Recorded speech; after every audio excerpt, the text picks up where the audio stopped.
season.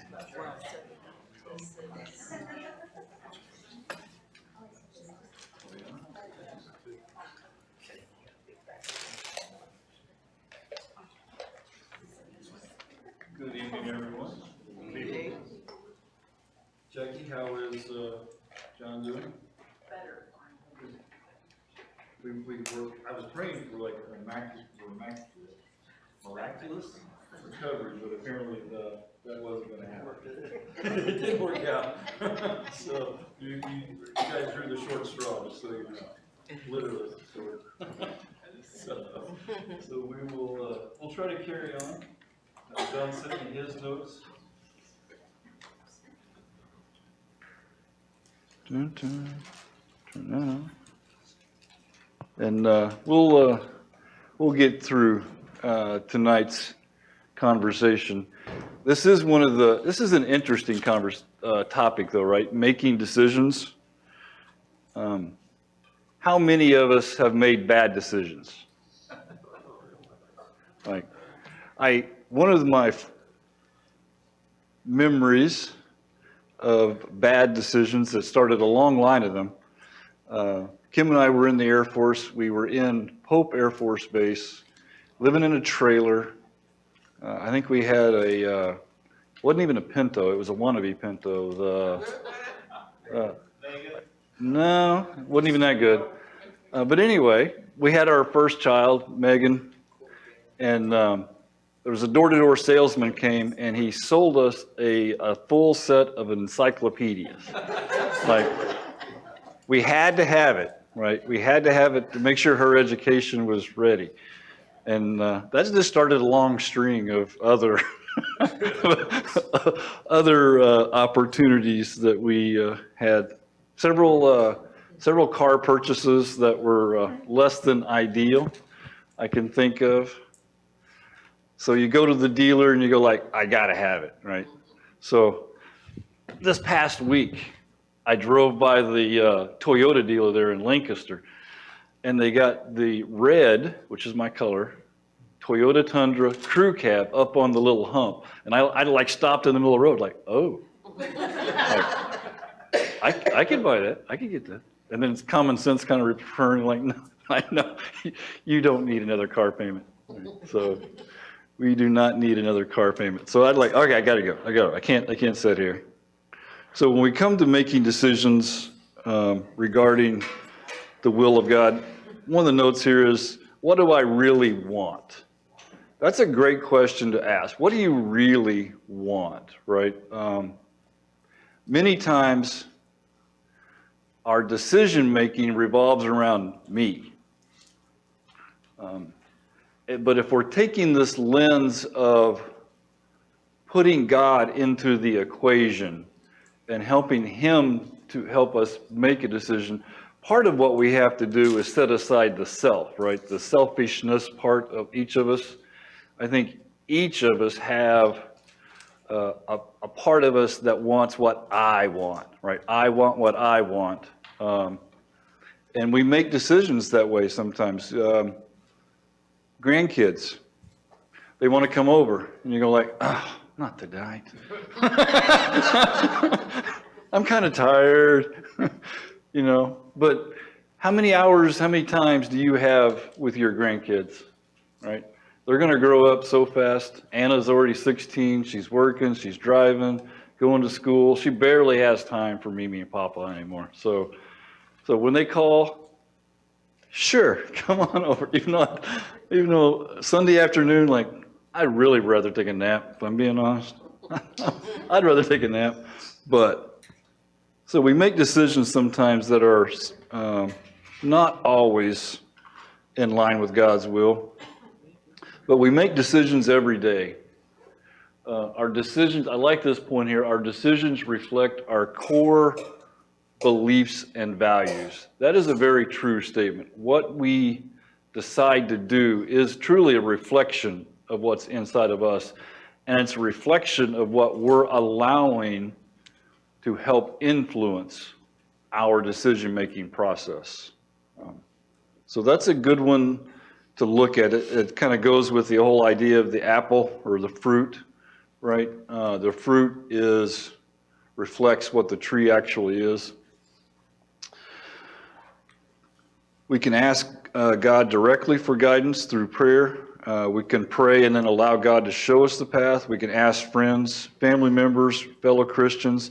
Those are all good mechanisms for us to use when we want to truly make godly decisions.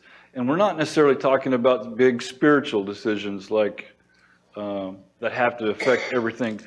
We make dozens of decisions every day, right, that affect our lives, affects our families' lives, affects our coworkers' lives.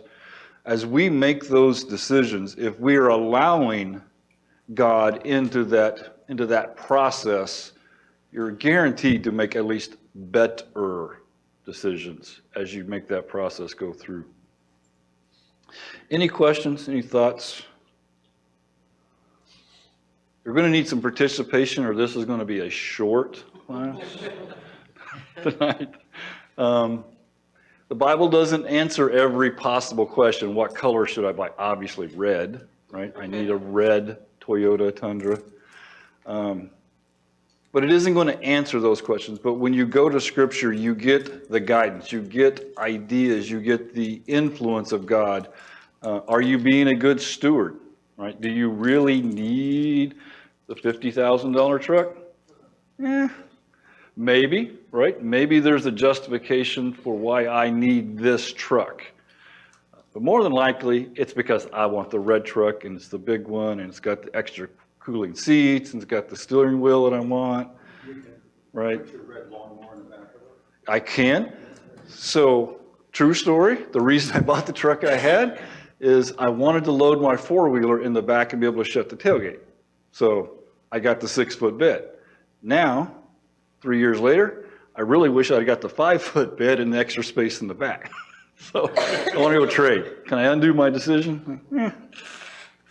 But my current truck is paid for, so I think I just have to quit driving by the Toyota dealer and looking at that crew cab because it's calling me. Do we engage in prayer when we have these big decisions? Do we allow ourselves to be influenced by God? Do we go to the Scriptures and read Scriptures? I mean, Psalms and Proverbs are full of advice on how to live. James, if you want to learn how to live as a Christian, go to the book of James, right? You can't read that book too much. You want it to influence your lives. Go to the book of James. Go to your friends and family or fellow Christians. They're there. We have friends. We have those connections with this body of people. I'm sure if I went to Richard and asked his advice on something, I know he would help me. Or at the very least, he would give me his wisdom and his insight and his years of experience to help me think about what about this. Do you really need this encyclopedia? It's going to be out of date before she's 10, right? It ain't going to matter. Right? So, and the selling point was it came with its own bookcase. Like, ooh, we don't have to buy a bookcase. Like, okay. So hindsight is always better. You're not the only one. Yeah. I feel like, I'll get a little personal. I feel like Kim and I have been extremely blessed. We have made so many bad decisions financially. We have been blessed because we have our jobs, our income has outpaced our stupidity at certain times and allowed us to recover from bad mistakes. So I give all that credit to God because I've made a lot of them. So if you need any advice on what not to do, I am pretty up to date on a lot of that. So we are making better decisions financially and otherwise to help us be better stewards of what we have. Go ahead, Rick. I was thinking about Matthew chapter 6, talking about seeking first the kingdom of God. Like what you're saying, having your priorities aligned with what God wants you to do. I think when we get older, our wants kind of switch to needs. What's going to benefit me as I get older? Because I got a ton of junk, I'm trying to figure out, I can't even use this stuff. Yeah, so me and the trash guy have become good friends because I'm hauling crap out like every day. I try to give it away, try that for a couple of weeks, and then after that, all right, it's out. I'm done. So if anybody needs a 2-meter antenna tuner, I have one. I'll give it to you for free. I'm just trying to get it out of my collection.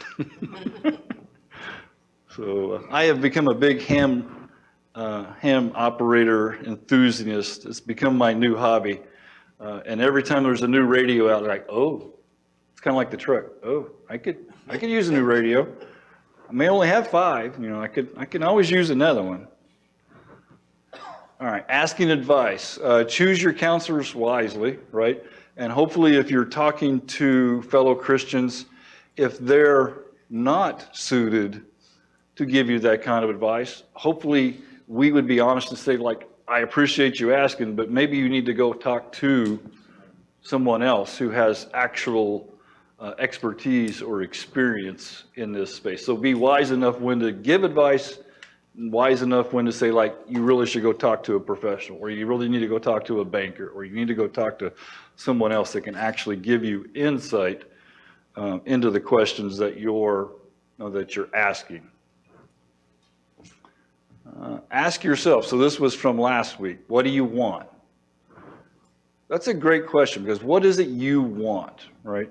I think to kind of what Ricky was saying, as you get older, your wants mature, right?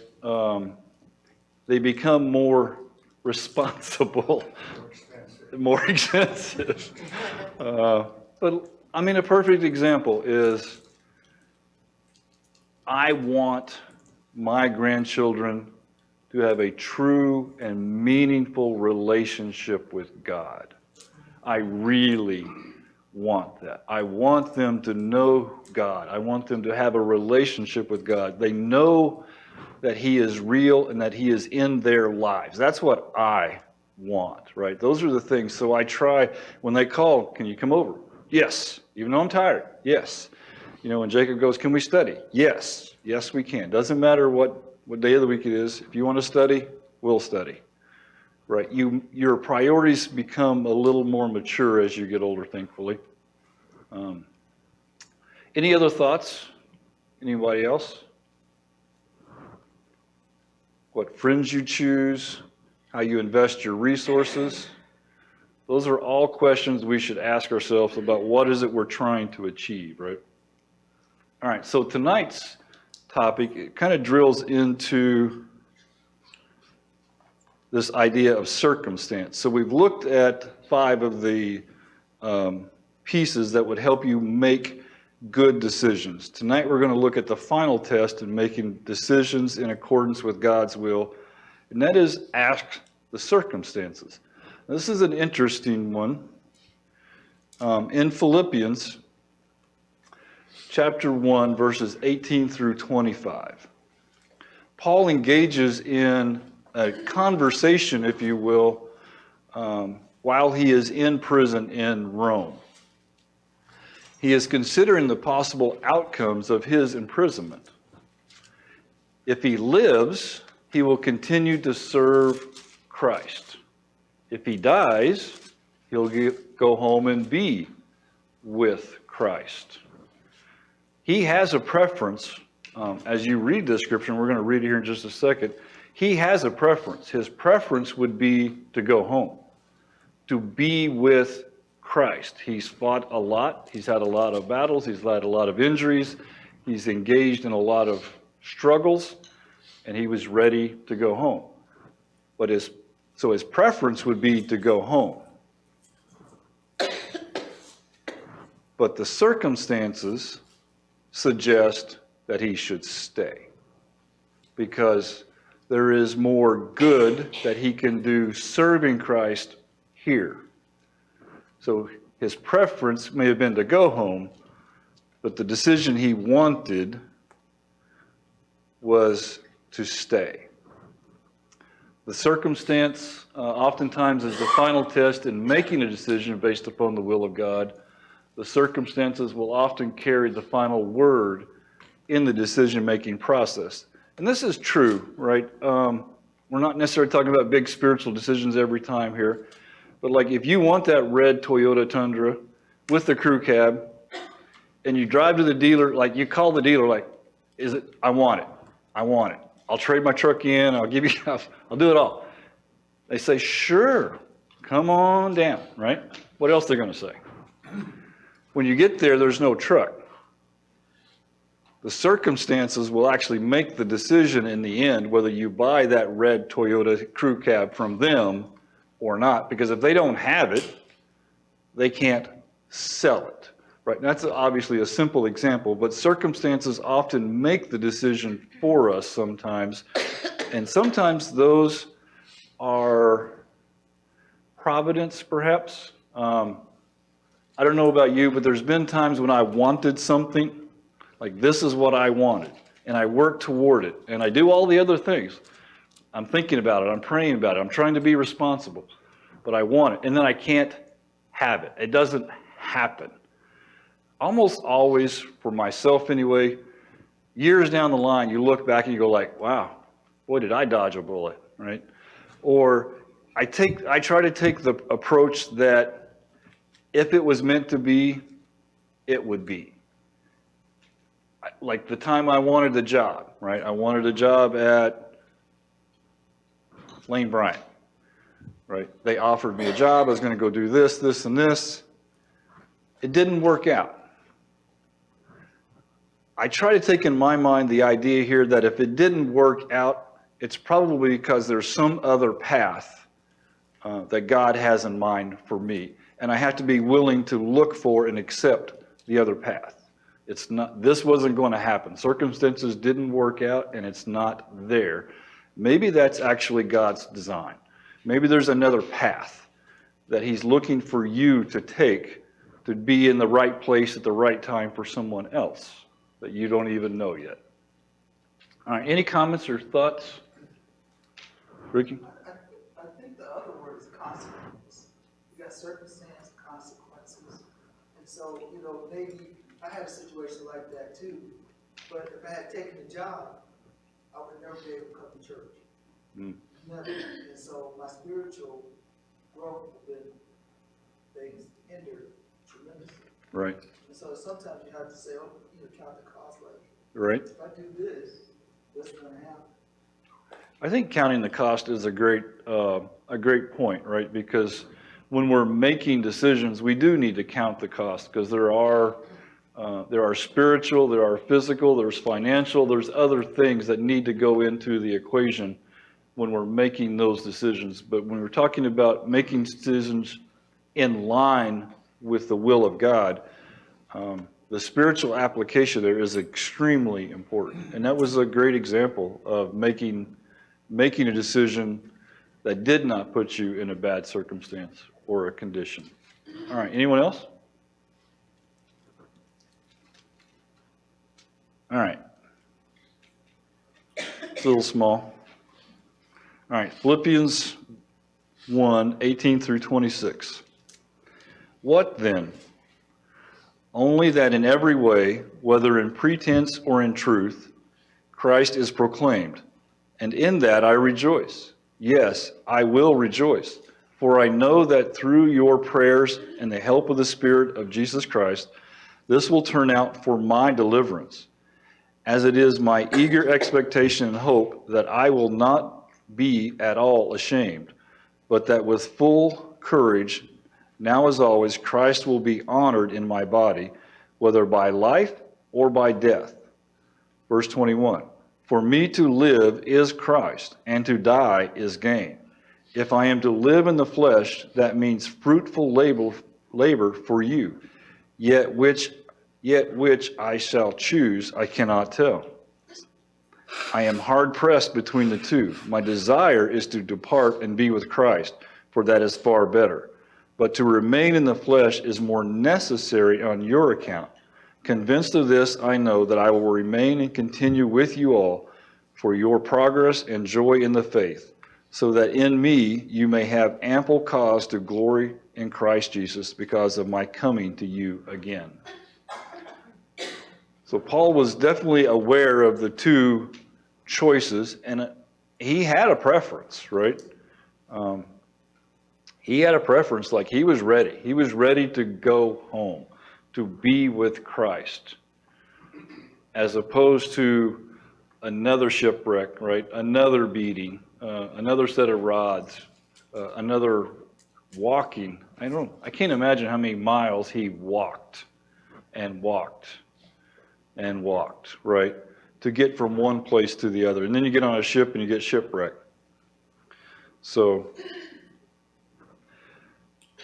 after we have asked the Bible, asked God, asked the saints, ask ourselves, is it necessary to ask? It is necessary to ask the circumstance.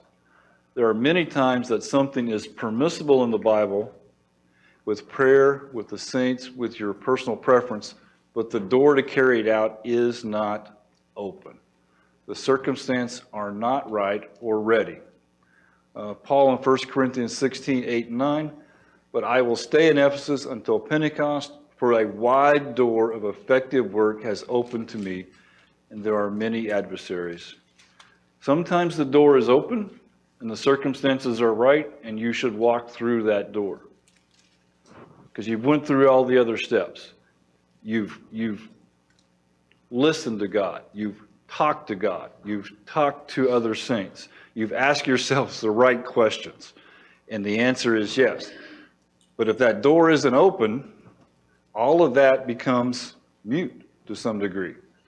But if that door is open, walk through it, right? Walk through it with faith and proceed on. And take the opportunity that's being presented to you. So sometimes the door is open, sometimes it's not, in which case circumstances actually will have the final say in some of those decisions. All right, any other thoughts or questions? I got one. Okay. I know this is about making our own decisions and how to choose. Sometimes in life, doors close on us, and it's painful. And it's not a matter of, it feels less like I'm choosing to do this and Right. more like I have no choice but to do this. Yep. And that can be very, very painful. What I'm reminded of, though, is Joseph. And Joseph, through all of those things, at the end, talked with his brothers and said, you meant this for evil, but God meant this for good. Right. That open door that he ended up going through. Being shoved through. Being shoved through, basically. God was using that for a good purpose. Right. He aligned himself with God's plan. And I think that's the key, right? In that circumstance and in others, whatever happens, if you are striving to remain faithful to God, those circumstances can always work out in the favor of God, right?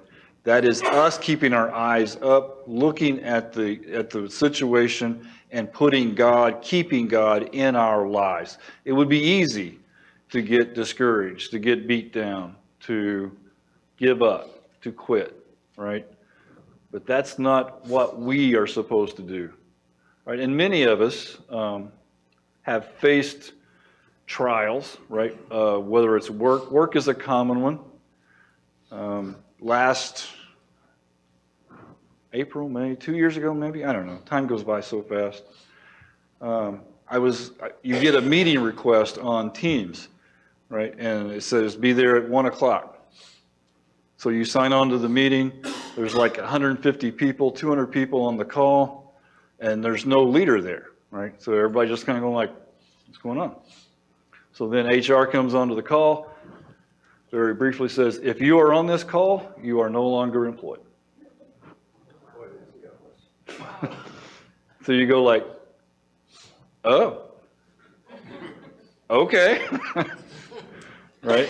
Like, I didn't really ask for that, right? It was one of those like, okay, what now, right? So you ask yourself, what now? It would be easy to get discouraged, to get down, and if I'm honest, I may have paced a few times back and forth up the hall, but then about 2 weeks later, go like, ooh, hey, I'm kind of liking this.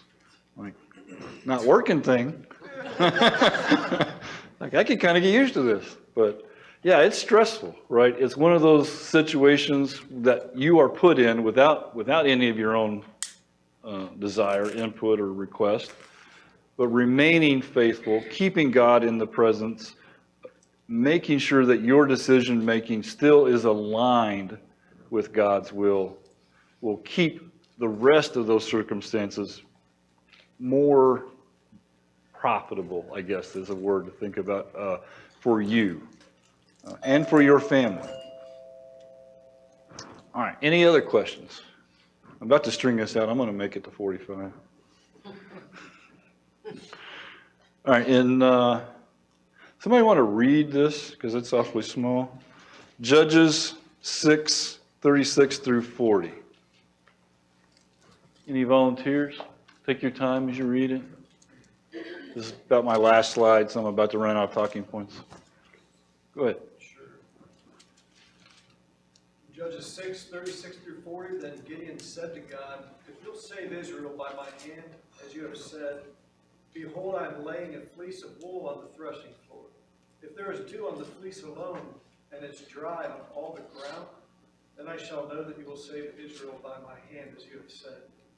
And it was so. When he rose early the next morning and squeezed the fleece, he wrung out enough dew from the fleece to fill a bowl of water. Then Gideon said to God, let not your anger burn against me. Let me speak just once more. Please let me test just once more with the fleece. Please let it be dry on the fleece only, and on all the ground let there be dew. And God did so that night, and it was dry on the fleece only, and on all the ground there was dew. So this is a miraculous event, obviously, right? Where he asked for there to be dew on the fleece, and then he goes like, that could have happened, maybe, you know. So he asked for the opposite. I want the fleece to be dry and the ground to have dew. In those, imagine for a moment if those circumstances hadn't been, if the fleece had not been wet when he first asked for it to be wet. Then Gideon would have known, the circumstances would have dictated, I'm not going to go forward, right? I'm not going to go try to save Israel by myself. But because God did intervene and God gave him the assurance that he was looking for, he was willing to take up his life, right, his sword, and proceed on to try to do what God's will was. So for us, the circumstances, we may not have a miraculous event, but there will be circumstances in our lives that will dictate the yes or the no. And then those are the choices that we're kind of left with sometimes. So in the end, many times circumstances will actually have the final say in whether you do this or don't do this, buy this or don't buy that. How do circumstances have the final word in the process of making decision in accordance with God's will? All right, any thoughts? This is my last slide, so I need some audience participation at this point. Any thoughts on how circumstances have made decisions for your life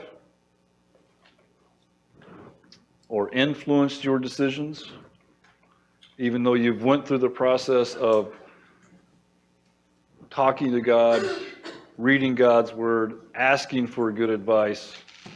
Do you have an example of where circumstances actually made a decision for you?